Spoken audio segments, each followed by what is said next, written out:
అందరం భక్తులే. రేపు ముక్కోటి ఏకాదశి నాడు మీరు చూడండి, తిరుపతి పట్టదు, శ్రీశైలం పట్టదు, భద్రాచలం పట్టదు, దేశంలో ఏ గుమ్మమో పట్టదు, మొత్తం అందరూ అక్కడే ఉంటారు. ఆ రోజు మహాపుణ్యం చేసిన పాపాలన్నీ పోతాయి. అంటే అన్ని పాపాలు చేశాడు అనమాట ఈయన.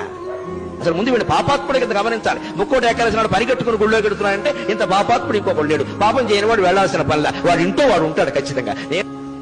అదే రోజు అదే ముహూర్తం అంటే అలాగే జరుగుతాయి. ఏమిటా పిచ్చి, ఏమిటా వెర్రి? ముక్కోటి ఏకాదశి నాడు పెడతారా? మన్నాడు వెళ్ళండమ్మా, 3 రోజులు అయ్యాక వెళ్ళండమ్మా. విష్ణుమూర్తి ఏమైనా కోపడతాడా? ఉత్తర ద్వారంలోంచే వెళ్ళాలి, తలుపులు బద్దలైపోవాలి. బాగా మనస్సు నిండా బుర్ర మడ్డి పెట్టేసుకుని మనస్సు నిండా ఆ రోజే చూడాలి, అలాగే వెళ్ళాలి, ఏమైనా సరే వెళ్ళాలంటే ప్రమాదాలే జరుగుతాయి. అంచేత పుణ్య క్షేత్రాలు, తీర్థాలు, పుణ్య తిథులు ఇవేవి ముఖ్యం కాదండి. శరీరాన్ని మించిన క్షేత్రం లేదు, మనస్సును మించిన తీర్థం లేదు. సత్ప్రవర్తన కలిగి ఉంటే నువ్వే ఒక పుణ్యక్షేత్రం, నీకు నువ్వే ఒక పుణ్య తీర్థం.